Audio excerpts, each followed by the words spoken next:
You are now tuning into the Resilient Podcast. Enjoy the show.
Hello, everyone, and welcome to the Resilient Podcast. This is episode 32.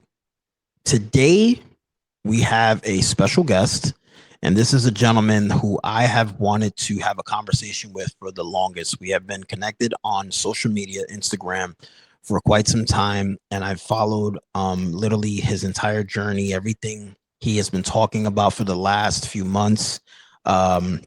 He is the person behind Only the Motivated. He is a keynote speaker. He's a storyteller. He's a coach. He loves talking about mental health, mental encouragement. And his name, again, is Nick Laureano. He is from Brockton, Massachusetts. Nick, it's an honor and a pleasure to have you here today. It is Mental Health Awareness Month. Yeah, it's Mental Health Awareness Month, and I couldn't find a better person to talk about mental health with. So again, thank you for being on this podcast, the Resilient Podcast, 32 episodes. And, you know, before we get into anything, I just wanted to touch on, the last episode 31, I spoke about my recent birthday. I spoke about the passing of a friend from high school, Vanessa. And I also spoke about my ex-girlfriend when I found out that a week before my birthday, she graduated from the police academy in Philadelphia.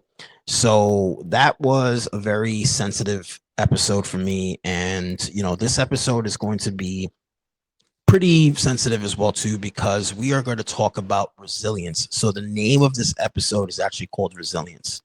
And Nick, I wanted to ask you to kick off this episode, what does the word resilience personally mean to you, and how has that definition evolved throughout your journey? Rob, great question, brother. Thank you for having me on, man. We've been dying to have this conversation for the longest time, and it's long overdue, but here we are today. For me personally, if I can define resilience in a few sentences, it's being able to bounce back from any struggle, heartache, traumatic experience, just having the grit to keep going when all things seem tough. Because giving up is easy, Rob. We both know that. A lot of people believe that giving up is the easy way out. But when you find a way to keep the sun shining, no matter how many rain clouds there are in the sky, that to me is resilience. Because you could have a frown on your face, you could be faking the funk just to get through your life and just go with the flow. But you putting on a smile on your face authentically and raw, that shows that no matter what is thrown in your path, you can find a way out of it. I love that.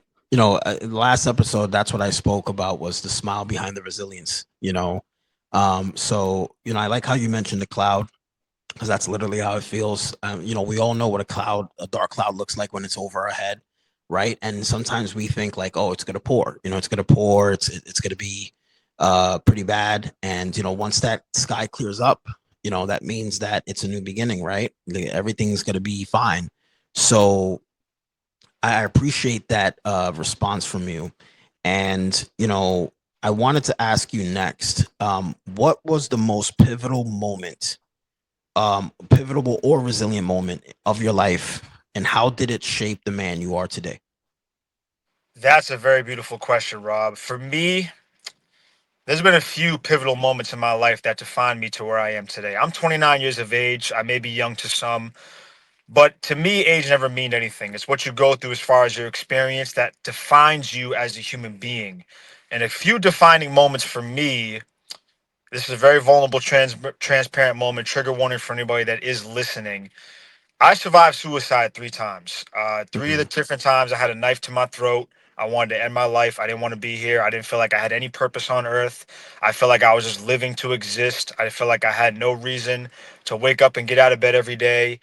Those for me, every time was not least than the other. It was really just so traumatic for me where I was at the brink of collapse. I felt like I put myself in my own hole. I felt like I didn't belong. People didn't believe in me or support me or love me like I loved and supported on them. And I just felt so alone. I felt so alone. I felt all my thoughts were caving in on me. And it really made me feel like I was nothing. I felt so worthless and empty. And for any man that's out there listening that has gone through that same or similar experience, just know that you're not alone. And whatever it is that you're dealing with, what you're going through, whether it's hard or not, there's going to be hard moments in your life. For me, that was a time that I really didn't think I'd get out of it. But in that moment, when I had the knife to my throat, true story, I can say it by the grace of God. In that moment, I had a voice, an epiphany hit my head. It was like, Nick, you're better than this. This is not how you're going to end your life. This is not how you're going to go out. And I didn't know whether to believe it at first because it happened 3 times. It happened the first, it happened the second, and it happened the third. All the same voice. And mm, the crazy thing about hearing that voice was that they just kept saying, Nick, don't do it. It's not how you're going to go out. And I kept saying to myself, why is this voice telling me that? Are they just trying to tell me that for sympathy or pity? Or is this really not how I go out? Is this really not the end of my story? Is there still more for me to be alive for? And when I took that knife away from my throat, an immense mountain of tears just came down my face.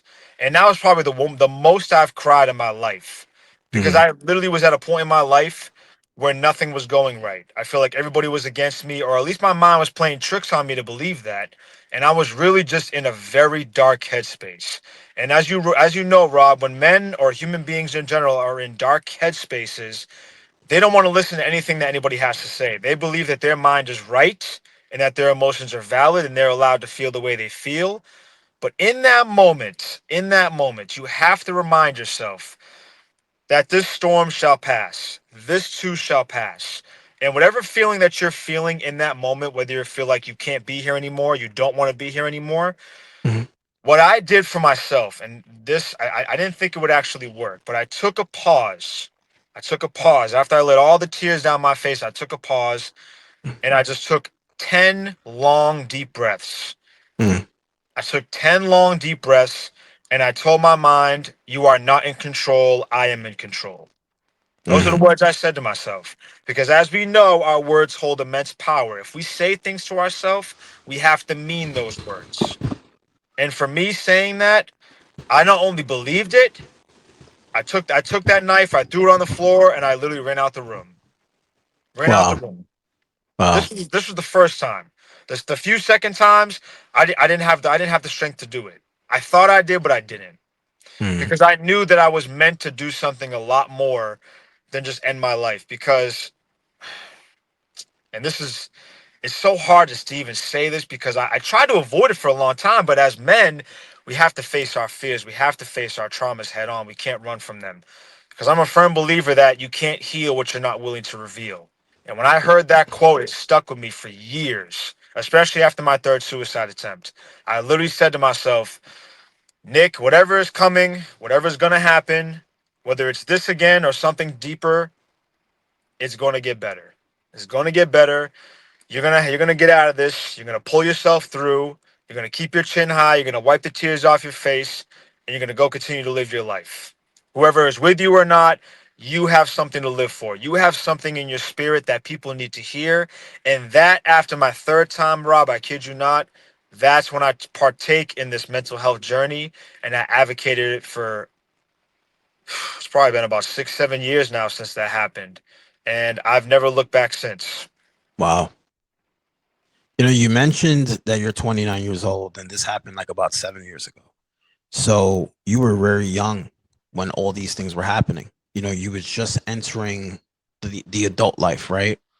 And you know, first and foremost, I want to say to you, thank you for still being here with us.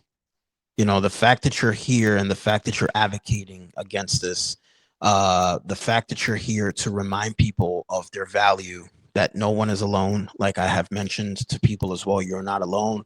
And to let people know that they're worthy. I do the same thing by letting people know that life is a gift. And the reason why I say life is a gift is because remember, we're all here, right? And how many babies are born every day? Millions of babies around the world. How many of those babies, once they come out of the mom's womb, actually survive? Sometimes a woman carries a child, healthy pregnancy, 9 months, right? The minute she gives birth to that child, a few minutes later, something can happen. And now the doctors are coming to tell you that that child is not going to be able to make it or whatever the case may be. Those children were born but never got the chance to live their life. So I'm 39, you're 29. We were able to live after our mom's pregnancies. We're still here. We're here for a reason. And I tell people that everyone has a purpose in life. When I hear someone talk about suicide attempts, it brings me back to myself. It brings me back to the stories that I've heard over the years. So the most recent thought of suicide for me was last year. So I mentioned to you the reasoning why I created the Resilient Podcast. My ex and I broke up March 21st. 2 weeks later, we were supposed to go to WrestleMania in Philadelphia, WrestleMania 40. And it was the first WrestleMania she was going to attend. When we had broken up in March, I did chat with her a few times after the breakup, but I was embarrassed and scared to ask her, like, hey, like, even though we're not together anymore, can I still take you? Right. Then I noticed how she started to act after the breakup. I noticed that the day after the breakup, she went on Facebook. She put up she was single. I noticed that she was making adjustments on her social media. Like she was removing things, and it made me feel a certain way. Um, then it reminded me of the last time that I saw her. The last time I saw her was a month before, February 13th, the day before Valentine's Day, was the last time I saw her in person.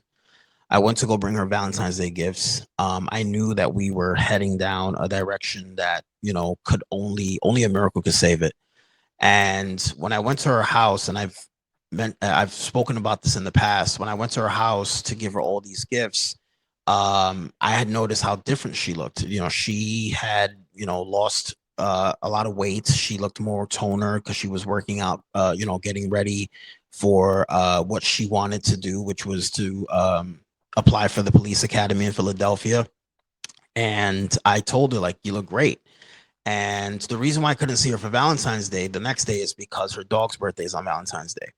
And I also had to work. So with her living in Philadelphia and I living in New York, it was a little difficult. And even if we were still on good terms, I would have tried to work something out where we could have went to dinner. So that night, usually, because I live in New York, she lives in Philly, I usually take transit to go see her. And when I went to go see her, I had to wait a few hours for her to settle in her house. And usually she would offer to pick me up, but I noticed that she didn't offer to pick me up. So I had to actually take a cab to her house. When I got there, of course, things were awkward. I gave her gifts and whatnot, and we talked, but we didn't talk about the actual problem. All I did was I gave her all these gifts. I gave her this Valentine's Day card, which she only peeped for a few seconds. And when she realized that it was lengthy, she kind of like turned her head to the side and closed it immediately and said that she would read it at a later time. When she went to shower, because she was like, oh, well, you said you have how long until your Amtrak? And I was like, I have like about an hour. So she's like, all right, well, let me go shower. And then, when I come out, we'll talk some more. When she went to go shower, I went to her bedroom. And the first thing that I noticed before I went to her bedroom was her wallpaper on her phone. She had left her phone on top of the table in the kitchen, and at some point I was like looking down and I noticed that her phone lit up, and when I looked at it, my photo was gone. And we were still together in a relationship when this happened, but my photo was gone and it was a photo of her. And that was the first thing that I noticed, and I was like, oh man, I used to be her wallpaper. She stole my wallpaper. Um, and that bothered me a little bit. Then I went to her bedroom, and that's when I looked at her calendar. And on her calendar, on the 20th of every month, we made another anniversary together, right? Another month together. She stopped writing on it in January. So I went back to January. There was nothing there. I went back in February. There was nothing there. And even March, there was nothing there. So I said, wow, are we even still in a relationship? Because she's not even acknowledging anymore, like the months. So I didn't say anything to her about it. I didn't talk about it till like after, like when we broke up. And that hit me and it hurt me. And, when she came out, we talked. I had to get a cab to take me to the Amtrak station because she didn't want to move her car, and also it was like late and she wanted to go to bed. When I got in the cab, it was the last time I saw her. I felt like it was going to be the last time, but something told me like, no, you might see her again after this. Of course we hugged, we kissed. I told her that I loved her. She asked me if I had gotten on the Amtrak already, and when I did, I said, I'm on the Amtrak on my way back home, and it's like a 2-hour ride, 1.5 hour, 2-hour ride. And that entire train ride, I kept thinking to myself, is this the last time that I'm going to see her? Is she gonna not talk to me tomorrow? By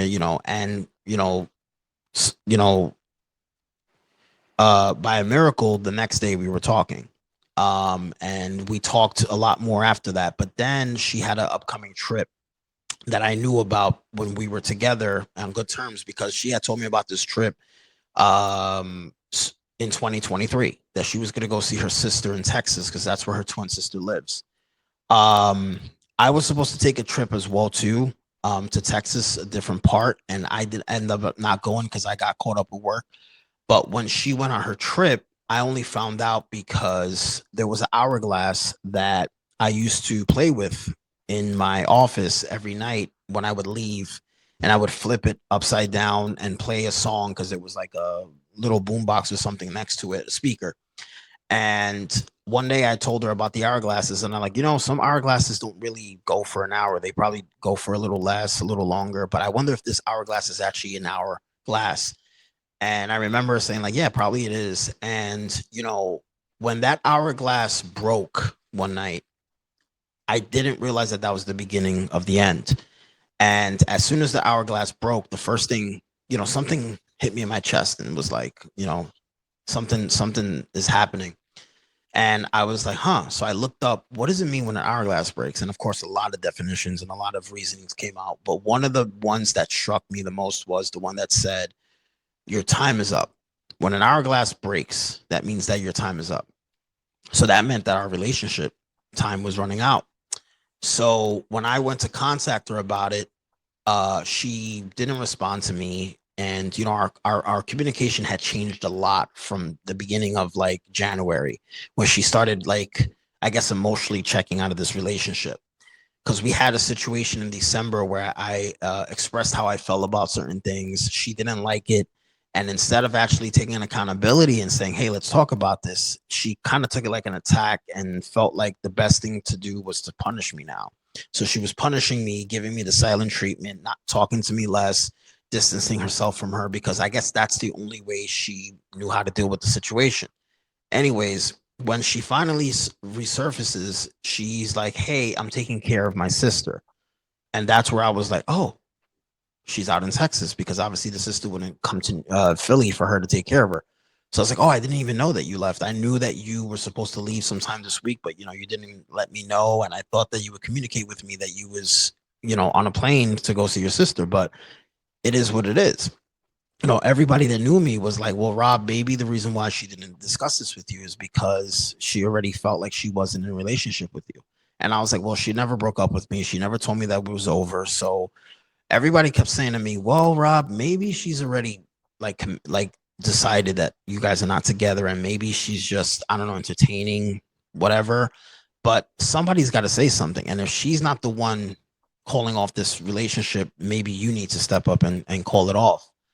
And I was like, I don't want to do that. I want us to, I should not be punished for expressing how I felt. She was doing things in the relationship. She was saying things in the relationship that were not cool.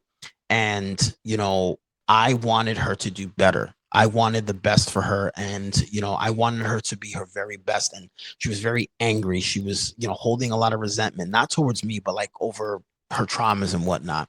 And I wanted her to realize that that she deserved better for herself, and that she needed to treat herself better and be nicer to herself, kinder to herself, love herself more. I wouldn't think that by me wanting to let someone know that they would not be willing to receive all of that and kind of like treat me like I was wrong for that. So fast forward, when we broke up 2 weeks later, I'm thinking like, oh, give this a week. Maybe we can have a conversation again in the next few weeks. And one of the last conversations we had was that she was getting ready for her exams, and she was going to have two of them because she was applying for two Pennsylvania. I think it was for like the state, and one of them was for like the city. So I said to her, look, you're good at what you do. You have the experience from the military. You was a military officer when you was in the military, so you got this. And you know who you are. You know that you're a boss, and I don't need to remind you, but you got this. And she's like, yeah, I thank you, I appreciate it. So now April comes, and I noticed that after the breakup, like there was really nothing. There was no more good morning texts. There was no more good night. There was none of that. There was no check-in throughout the day. And I started to get depressed. And I said to myself, listen, man, probably before the year ends, you guys will be back together, or there'll be a way that you guys can work this out. And I just fell into a deep depression, Nick. And that's where I realized that, I was losing, or had lost, the love of my life, the woman that I wanted to marry. And then I started to think about everything, and I was like, man, I'm supposed to propose to her in November this year, the day after her birthday. And I'm like, I have this ring still. Like, what do I do? So then I reach out to the people at the jewelry store, and they said to us, oh, well, we told you that when we put her initials that we can't take the ring back. So I was like, so I can't give you guys back the ring? And I was like, no, like, we can't accept you. We can't refund you for that. So, eventually down the line, I had a few friends who were like, hey, like, just bring it to somebody who knows jewelry. They could probably repurpose it for you. They could probably turn it into something else. They could turn it into a chain or make another ring out of it or something, And I was like, I don't know, man. Like, I spent a lot of money on this ring, and her favorite color is purple, and usually engagement rings are gold or whatnot, or silver. And this one I actually, got customized to the core because it's something that I wanted her to like realize, like, wow, this guy really pays attention to detail. And he went out his way to customize his ring so much because of how much he knows me. And that's the type of person that I am. If I know that your favorite treat is something, your birthday comes around, I'm probably gonna get you a cake made out of that. You know what I'm saying? Because that's how thoughtful I am about things. So I'm talking to my therapist, and my therapist is asking me, this is in April, and she goes to me, how do you feel right now? And I was like, terrible. I lost the love of my life, my future wife. And she was like, well, don't give up. You might talk to her again. And, WrestleMania came up, that weekend came up, and I was in Philly the whole week, and I called her. And I was calling her to ask her if I could go say goodbye to her the right way in person and give her a goodbye gift. So she's a Philadelphia Eagles fan. And when I was in Philly before WrestleMania doing a project, because I was going to Philly a lot during the WrestleMania season because I work with the WWE. So I was doing a lot of promotions out there. I went to the Eagles store, which is inside the stadium, the football stadium where they had WrestleMania at Lincoln Financial Field, and I found a purple Eagles sweater for the wintertime. And I was like, I never saw this in her house. I don't think she owns this. I'm going to get it for her. So that was like a gift that I wanted to give her to kind of say goodbye, but also like, here's a gift to just something you can remember me by, or whatever the case may be. And hopefully, whenever she sees that sweater, it will remind her of how thoughtful I was. Like, okay, he didn't just get me a regular Eagle sweater. The Eagles colors are actually green. He actually got me a purple Eagle sweater because he knows that my favorite color is purple. So when I reached out to her that night and she didn't respond, I was like, look, could have been a lot of things. Either she ignored the phone call, she was already in bed, because she was waking up, going to bed very early, because she does wake up. I don't know about now, but when I was dating her, she would wake up at 5 a.m. and by like 9 o'clock she wanted to be in bed. So I was like, either she's in bed already, or she saw the phone call and saw that it was me and ignored it, whatever. And I left it like that. And I was expecting maybe the next day she would say like, hey, I saw your missed call, I'm sorry.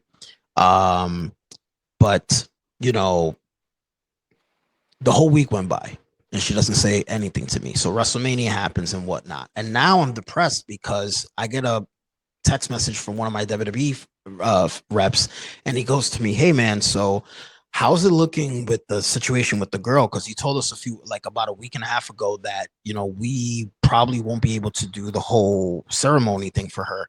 So Nick, I don't know if you follow WrestleMania, but like usually when they do WrestleMania at the stadium that they're at, they do the whole like Star Spangled Banner, America the Beautiful, and they honor, the military. So because it was in her town, Philadelphia, like her hometown where she's from, and she was in the military with her twin sister, I originally wanted WWE for the first night of WrestleMania to actually have her name on the board, like supporting, her and her sister. So WWE said to me, well, look, this year we're going to change a lot of that, because the thing is, the Philadelphia airport is very close to the stadium. And we don't want any conflicting, problems with like having our jets or military jets in the air, and then there's a plane in the air. We don't want a collision or accident. So they're like, we're probably not going to have the jets, but we're going to have the pyro. And once we do the pyro, we'll have the American flag show. And, of course, everybody's going to get up for the America the Beautiful. And then after that, we can feature her name and her sister's name. And I wasn't going to tell her about it. I just wanted her to watch everything and be like, wait, my name is up there. Like, and then when she turned around, I was going to be like, surprise, And even after we broke up, I said, I'm going to keep it that way, because it's Philadelphia. And I know that somebody that knows her is going to go to WrestleMania. And even though she won't be there, they will see it. And they're going to go back and be like, hey, I saw your name like at WrestleMania. Like, what's that all about? And then she would have realized, oh, that was Rob. So then like I was torn in between like saying keep it. But then eventually I was like, I think it was like that Friday, and WrestleMania was Saturday and Sunday. So I like told them, like, I think it was Thursday night or Friday night. I was like, yeah, man, like, just don't go with the plan. Like, don't put her name. And they're like, oh man, sorry. Like, did something happen? And I was like, well, I reached out to her. She hasn't said a word to me. I don't want to waste my time. And they didn't show her name. And when I went home after that, like 3 days later, I had left her gifts. I left her that letter. I wrote like a nice card to her, and I left it at her doorstep. And when I got on the train back home, like my heart was hurting. And when I got home, I was such in a dark place. She sent me a text that night, like, hey, I know you was here. I hope you had a good time while you was out here, but you left, you didn't tell me you was coming to drop this off. Like, please let me know next time. Yada, yada, yada. I was such in a dark place, Nick. And I didn't even want to respond to her. One, because of how she reached out to me. Like she didn't sound welcoming at all. She sounded like really annoyed. And two, because I was like, listen, man, like I wanted to take it to WrestleMania. Like it's hitting me now that me and her are not together anymore. And it's something that I just can't overbear, So I didn't act on it, but I was coming up with ideas of how to commit suicide and how I was going to do it. If I was going to leave a letter behind, if I was going to say anything to anyone. And, I told my therapist about it. So my therapist goes to me, look, I have to call this in and let them know that you're suicidal. And she goes, do you feel like you want to admit yourself to the hospital? And I said, no. So I reached out to a friend of mine, which is a friend who was there for the entire relationship, and she's still my friend till this day. And she was actually one of the people that I spoke to when I was leaving my ex all those gifts. And I said, I need to talk to you. I need to talk to you. And she goes, what's up? And I was like, I'm not feeling well. And I don't feel like I should be here anymore. She goes, where? And I was like, here on earth. And she goes, oh, stop, Rob, don't do that. And I was like, no, seriously, like, I just lost the love of my life. She's probably never going to come back. And I'm not going to sit here and watch her be happily ever after with somebody else. I'm not going to sit here and watch the person that I wanted to build a life with somebody else. I'm like, I just can't. And she goes, Rob, stop. She was like, you're emotional. I get it. You're entitled to how you feel, but please don't do this. Think about your family. And I told her, I was like, look, everybody's better off. Everybody's better off without me. I honestly don't feel like I have any reason to be here anymore. And she's like, well, I care about you and I need you. And I was like, no, you don't. I'm just a friend. Like, you have so many other friends. Like, one less friend is not going to hurt. And she goes, don't say that. She goes, that's not fair. That's not nice. She goes, you don't know how much I care about you. And I know you're hurt right now, but she's like, don't do that to me. Don't do that to me. Don't do that to your mom. Like, you think your mom wants to bury your child now? You think anybody wants to go to your funeral like right now? And I was like, what if she doesn't even find out that you committed suicide? So what was the point of it? And I was like, you're right. She might not even know. And, we stopped talking after April. Like, after that conversation where she was like, oh, don't leave stuff at my door without letting me know. We had like one more conversation. And it's crazy because that same week I also received a what do you call those things? Like a referral, like a recommendation, right? From the police. And at first I was like, what is this? And it was pretty much like a questionnaire of me filling in some answers of who she is and if I think she's qualified. So I had asked her, I was like, why would they reach out to me? And then she's like, well, they sent it to my ex-boyfriends. And I was like, so I'm assuming that you gave them my information. That's the only way they knew I was your ex-boyfriend, right? She goes, yeah, like, that's protocol. I have to send it to everybody that dated me in the last 10 years. And I was like, oh, okay. So I said to her, like, well, I was confused. It took me a while, but when I eventually filled it out, I said nothing but good things. And she was like, oh, it's okay. You didn't have to. And I said, no, like, seriously, like, I really, really want to make sure you get this job and whatnot. So, I know you have this in you and I really want you to succeed. And, just the way she responded, like, you didn't have to, it just showed like how ungrateful she was. And I was like, you could have been like, hey, thanks. I appreciate it. Thank you so much. But she said to me like, oh, your words are not going to either, hurt my whatever or make it better. So I was like, why would you say that?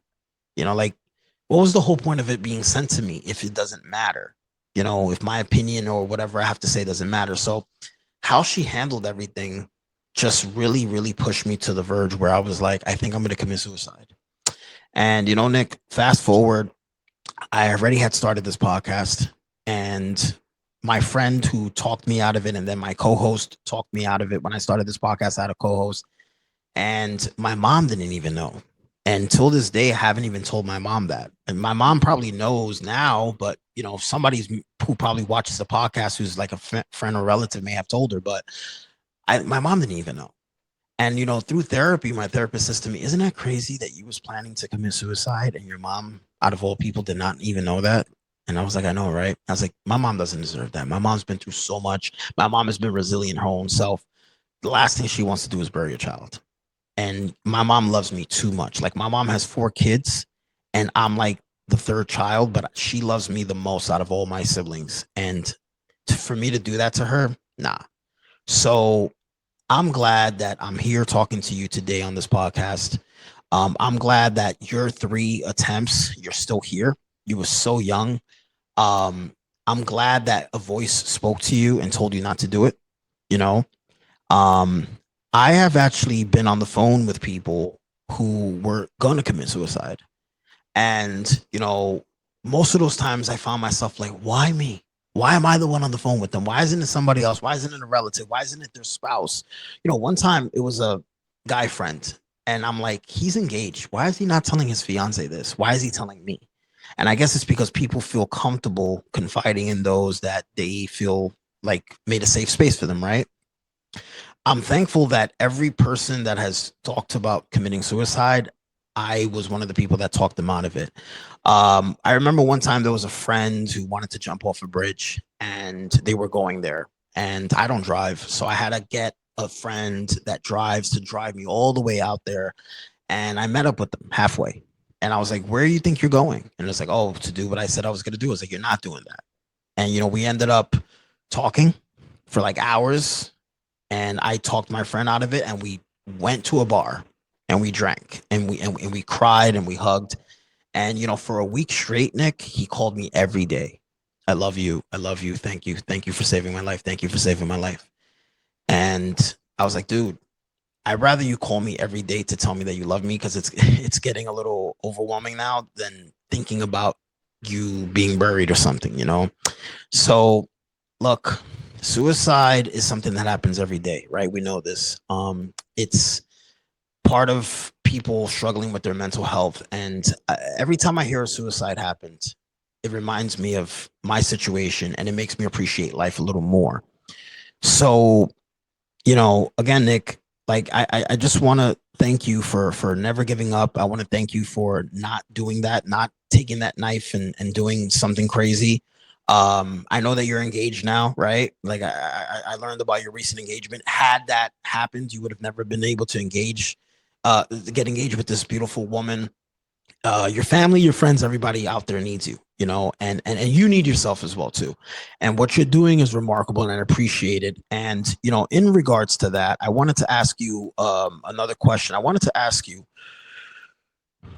you're a powerful voice for mental health awareness. What first led you to become an advocate, and why is it that this cause of mental health awareness is so important to you? Rob, great question, brother. First of all, I just want to say thank you for that. I listened very attentively, and I want to say thank you for being so vulnerable. Yeah, Because of men, I feel like a lot of men need to be more vulnerable instead of just hiding and masking themselves away from the world. yeah. Because people need to hear your story. People need to hear what you have to say, and I feel like you just displayed that so beautifully. So I want to give you your flowers for that, brother. Because not a lot of men that I know personally can and know how to do that. Yeah. So you just truly inspired me with that. So I want to give you your flowers before I go into anything. Thank you. Um, for me personally, becoming a mental health advocate, I felt was second nature for me because I experienced a lot at a very young age, more than young kids did. Like my parents were divorced. I had a Mm, broken family growing up.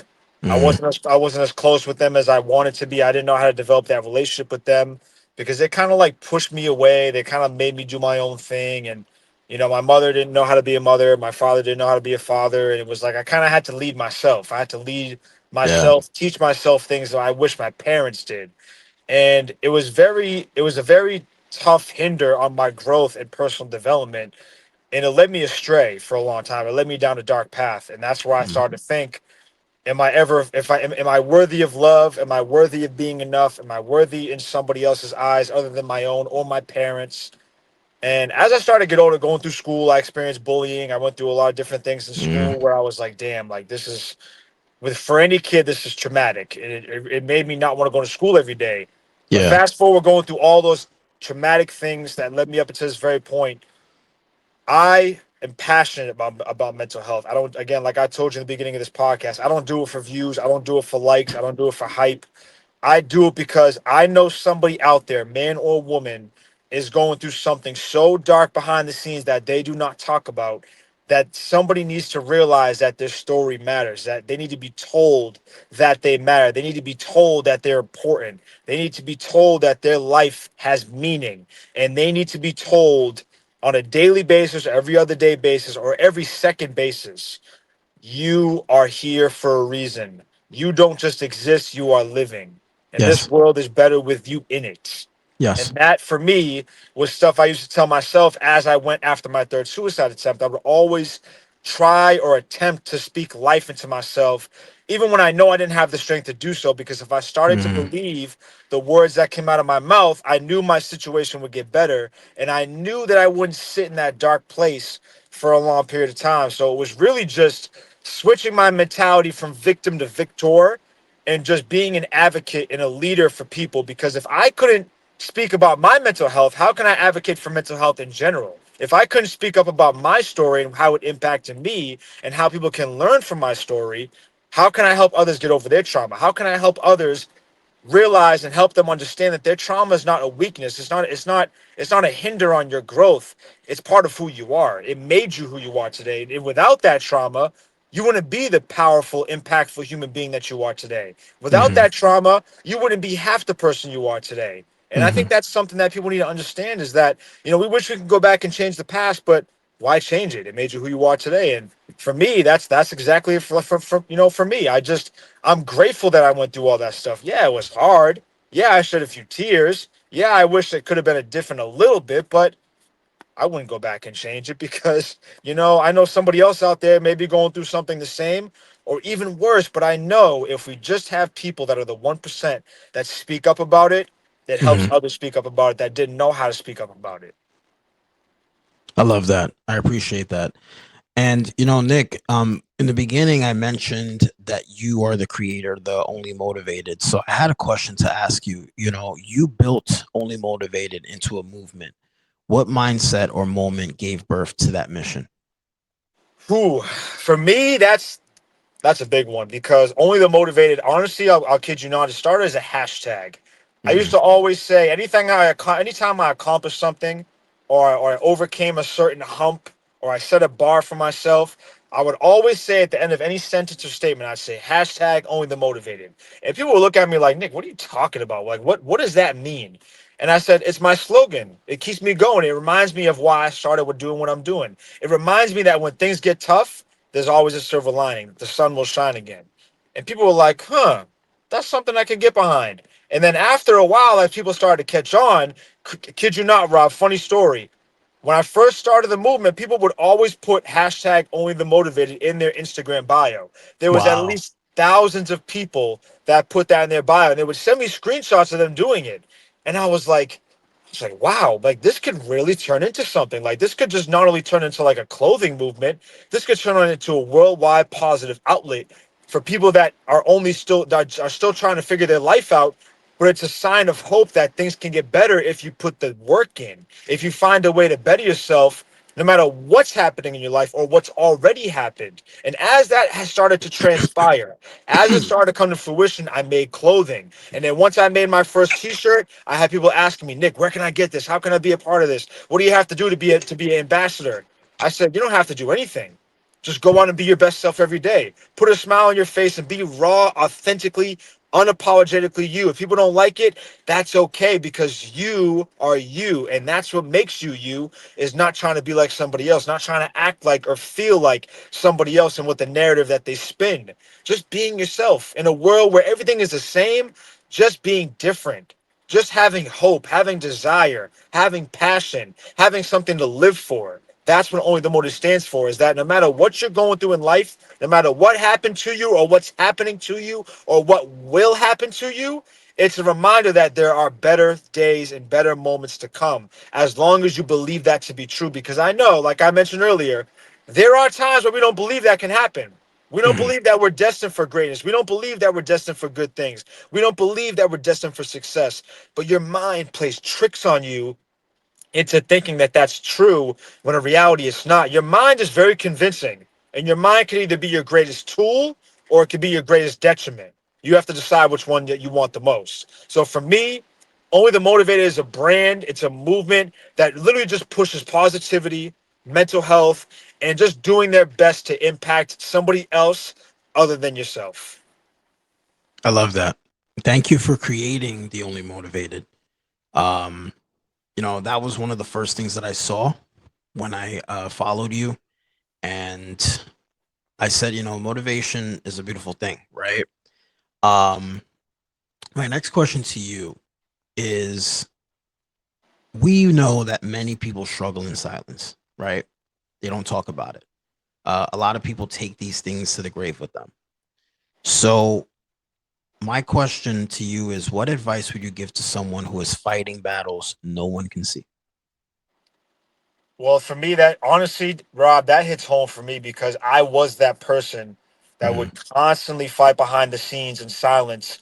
And my friends and family would always say, oh, he's probably fine. He's probably just figuring stuff out. He's probably just working or staying busy. When in reality, there were moments when I cried myself to sleep. There were moments where I didn't want to, I didn't want to talk to anybody. I would shut my phone off. I wanted to be distant from the world, outcasted from Mm, society, because I thought that my mind was telling me to give up. And there were mm, many moments where it was telling me to give up, to throw in the towel, that people don't love you, people don't care about you, they don't check on you, they don't need, this life is better without you. And as I alluded to a little while ago, is that the mind can be very convincing. When it tells you something, you actually start to believe it.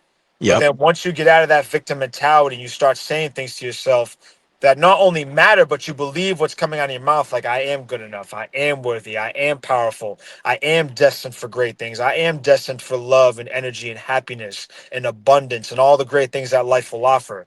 It's being able to tell yourself in the moment when you're struggling, this is not going to last forever. This is just Mm, a moment in time. This is just a line in the sand, and it will not last. It will not last if I take a stand, I put my foot down, and I decide that I want better for my life. Because the demons that you fight in your mind, they will continually tell you, even when you're at your highest peak, they will find a way to bring you back down to the dirt.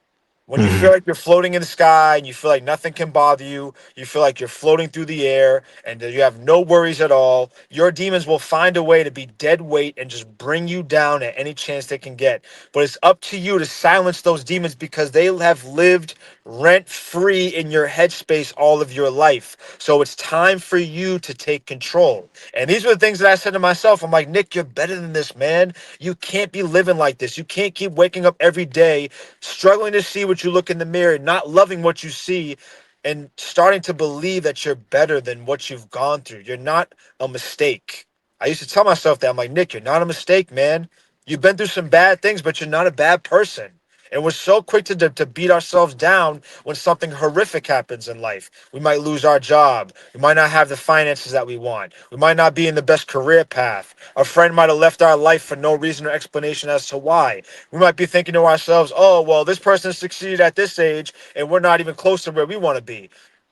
Enough with the deadlines. There's no timelines in life. You go at your own pace and you run your own race. Half the reason why we have mental health problems is because we compare to people so much. We yeah. compare our past to their past. We compare our current situation to their current situation. You cannot compare. You are uniquely you. What you've been through is what you only know. What they've been through is what they've been through. There's no reason to compare. You're differently physically, you're differently emotionally, you're differently mentally, and you're especially differently spiritually. So why do you feel the need to compare? And that's the $1 million question, Rob.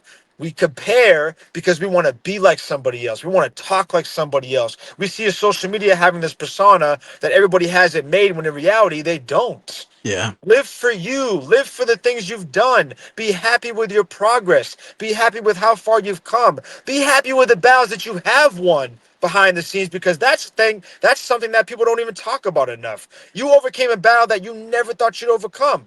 Like we both as men have overcome traumatic and crazy things in our life that we look back and think and reflect and think, wow, we actually did that. And we're still here today to talk about it. For me, that's something. So if you're going through something so dark that only you know and nobody else does, I challenge you to take baby steps. Give yourself grace, take a deep breath. It's probably not that deep, and just remember, this is just a speed bump in your life right now. It's not the end. This is not the path you will stay on. Tell your demons they have to go away. Give them the eviction notice. They've overstayed their welcome. You are better than the thoughts that you're having. It's only for a moment. But in order for you to believe that this is true, I want you, and whoever's watching this, I promise you, do this one thing every single day. Go in the mirror and say one thing that you love about yourself. It could Mm, be one word, it could be a sentence, it could be a whole paragraph. Whatever mm. the case is, speak to yourself like you would speak to somebody else with the same love and conviction. So that's my share on that. I appreciate that, Nick. That was very well said. Um, I wanted to ask you, because I have a few more questions to ask you before we wrap up, but I wanted to ask you, at all of this that has happened and where you are, in your journey, how do you personally stay grounded and mentally strong when things get tough behind the scenes? That's a great question, Rob. For me, the toughest thing to do is to get up every day. And I feel like Mhm. when you get up every day, it just kind of naturally flows. The toughest thing is to get out of bed. The toughest thing is to go in the mirror, brush your teeth, and look at that person in the mirror that you don't want to look at, because that's the hardest person to convince. Yep. The person that's staring back at you in that mirror is the hardest person to convince. If you Mhm. could convince that individual that's looking back at you could convince anybody that you are worthy. You can convince anybody that you're enough. But it's not up to them to believe that. You have to say that to yourself. Mhm. We all know what daily affirmations are. We should be saying these three things to ourselves every day: I am worthy, I am great, and I am enough. If you say those things to yourself with conviction and power, and most importantly, passion, you will see tremendous results in your mental health. You will not be in a dark place for much longer, and you will eventually get out of that. So for me, what I do is I wake up every day, I say what I'm grateful for. I tell myself that today will be a good day no matter what happens, because there is no such thing as bad days, only bad moments.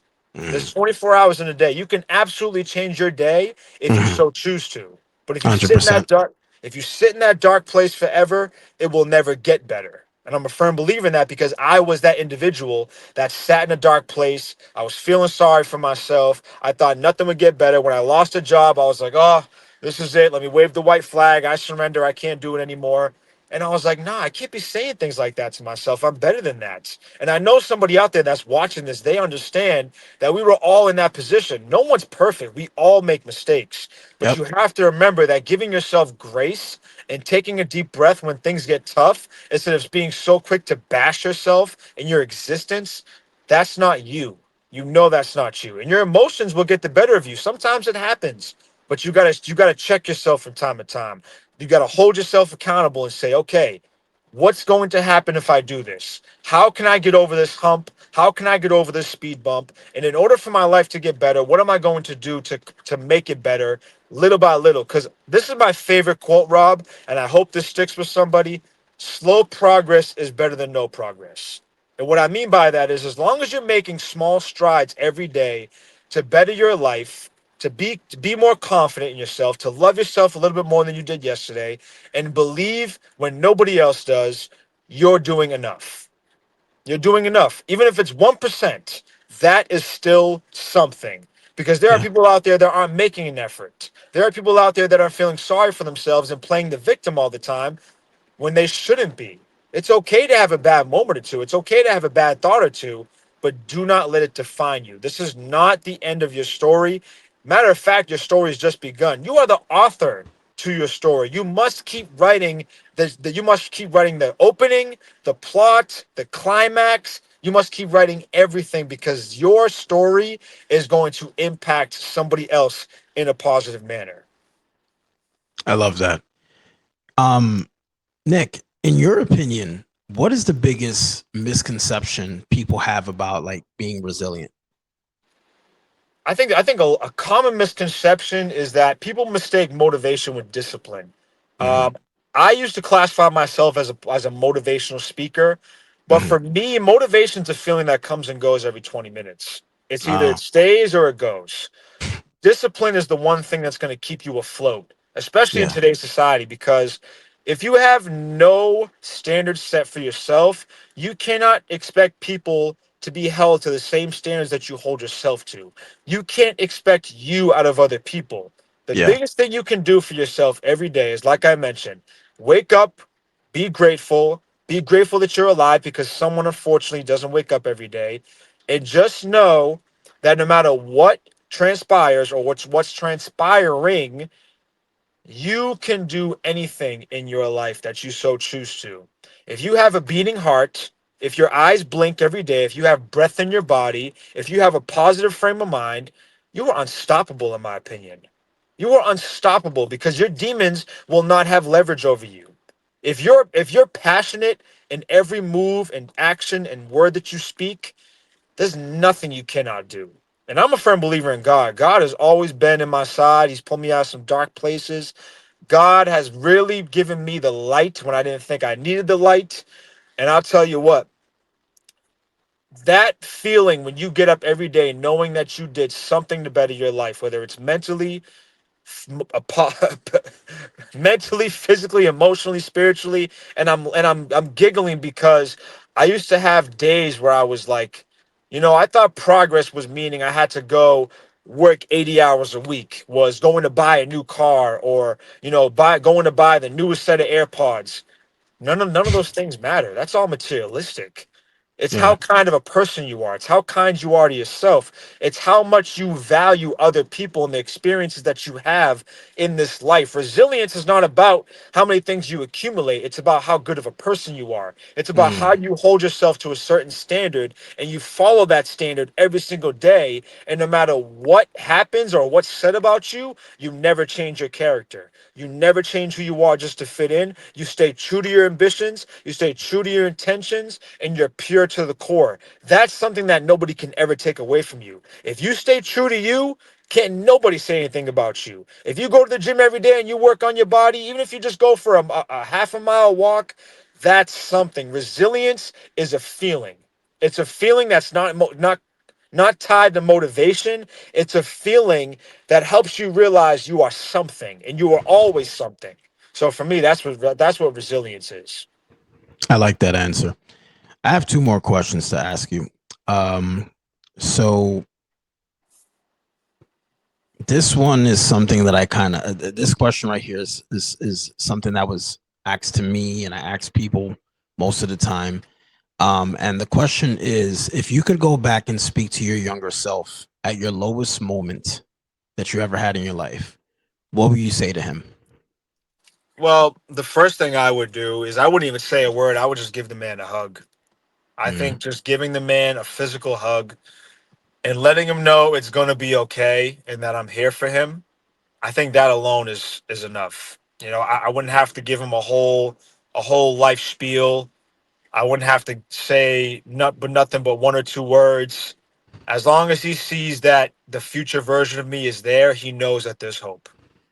And I think that if we were to go back in the past, if time travel was a thing, because I know we believe it's all true, if we can go back and just say one thing to ourselves, it would just be like, it's gonna be okay. And I know for some that's very simple, but if you know what you've been through in the past and you still reflect to this day thinking you never would get to this point, that alone is a powerful statement.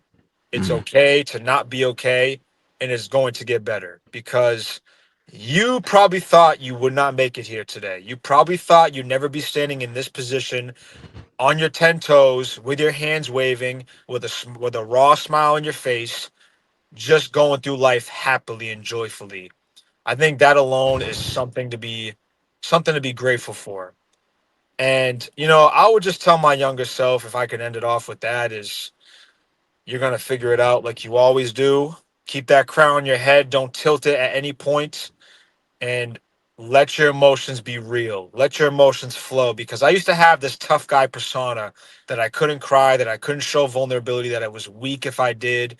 I would just tell him to break down his walls and cry if you need to, because crying actually relieves so many toxins in your body and helps you heal even quicker. It's actually a mm. very beneficial thing to cry. So I would just tell him to embrace that. I love that. I had that tough guy persona too until eventually I realized that, Jesus died on the cross for us and he also cried when he was up there. So I'm like, look, Jesus cried on that cross, right? So it's like, why am I acting all this tough? Like I can't cry. I mean, we're human beings. We have eyes for a reason. Sometimes our eyes need to be lubricated. So, sometimes those tears are there for a reason, right? Um, so Nick, before I get to my last question, I just wanted to ask you, um, is there any projects that you have coming up, any events or anything that you would like to plug? This is the opportunity to do so. At the moment, right now, I don't have anything coming up until about a month. I will be speaking at a few virtual summits at the Okay. end of the month that are going to be happening via Zoom. One of them is called the Mendable Conference. It's a group that I met on Clubhouse. They're a beautiful group of people that speak on mental health, and I will be a speaker for that. And then I Nice. also have an event that I do in my hometown over the summertime that I speak to the youth in my community because the city that I live in, there's a huge void that needs to be filled when it comes to mental health, and the youth is our future.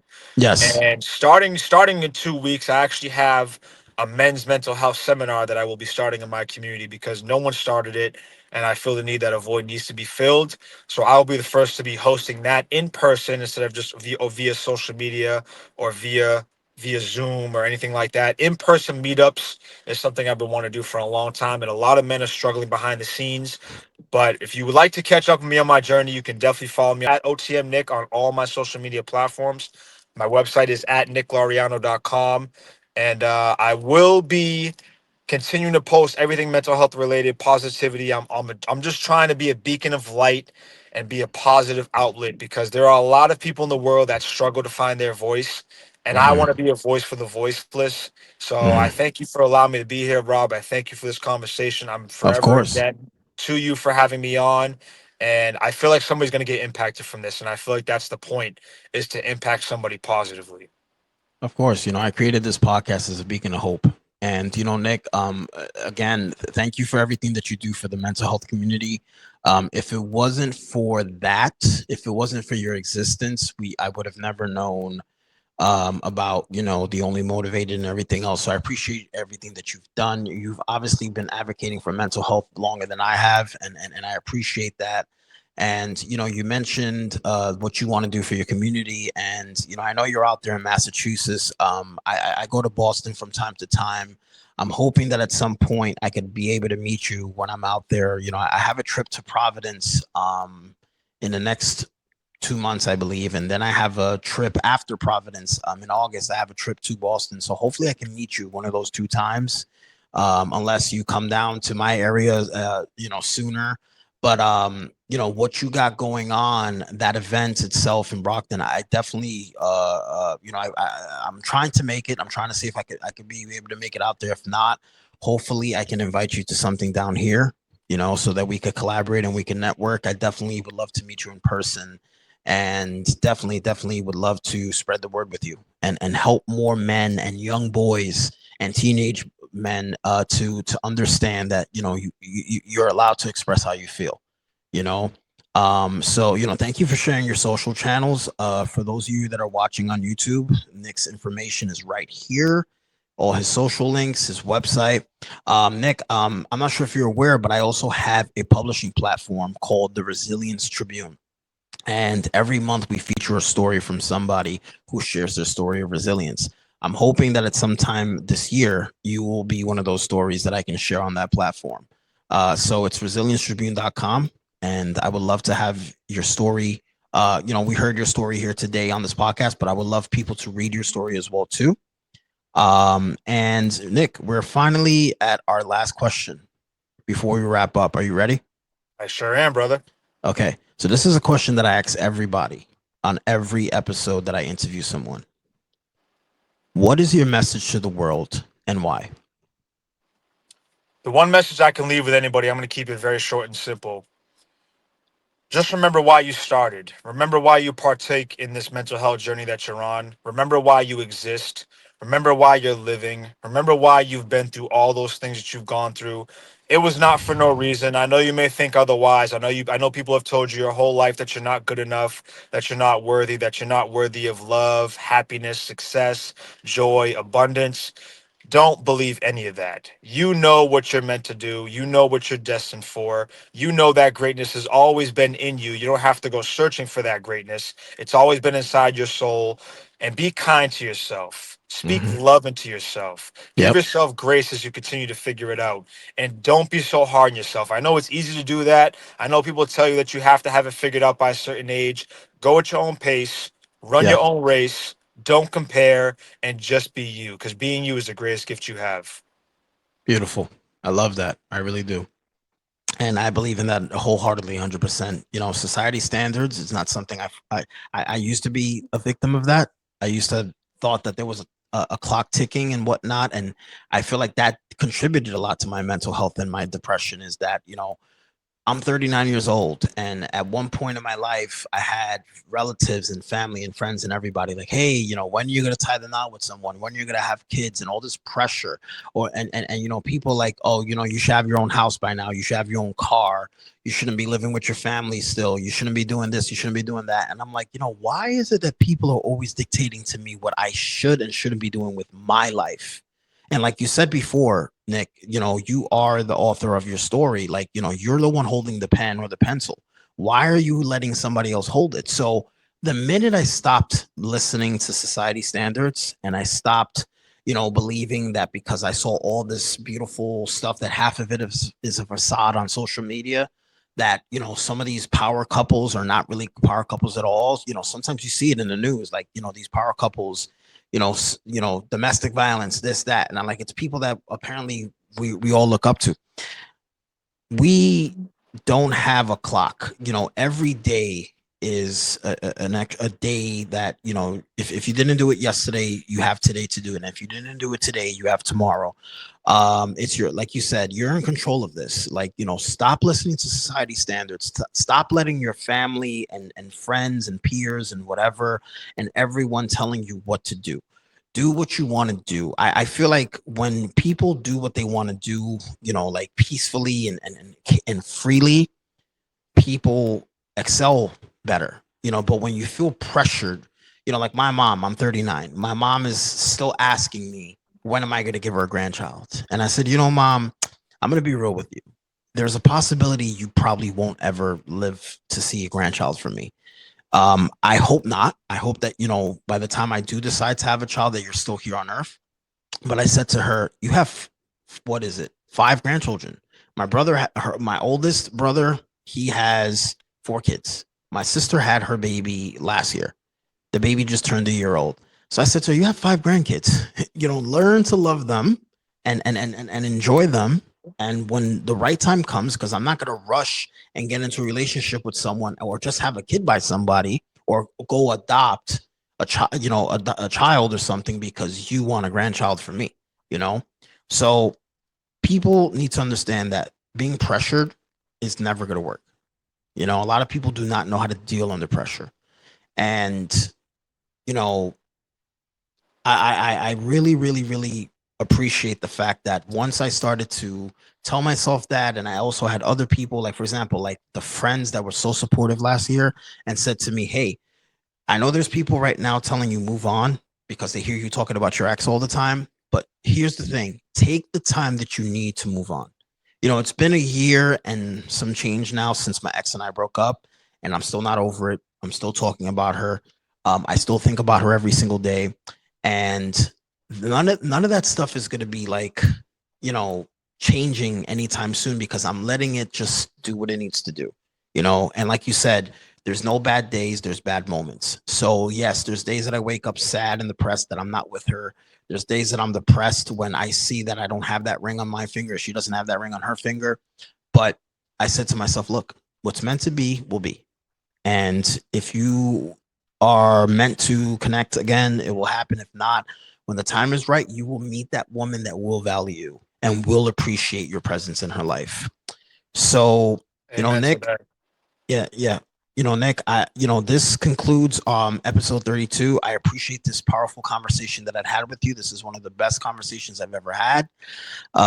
Folks, Nick's information is there. Right here on the bottom is his website again, so that you guys can follow the Only Motivated and follow everything else that Nick is doing.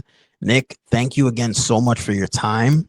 And I look forward to meeting you in person, like I said, and I look forward to, the endless opportunities between the Resilient Podcast and the Only Motivated. So Nick, thanks again for your time. Brother. And I truly appreciate it. And folks, once again, happy Mental Health Awareness Month. And remember to always remain resilient. On behalf of Nick, I'm Rob Aurelius. This is the Resilient Podcast. I'll see you in the next episode. Peace.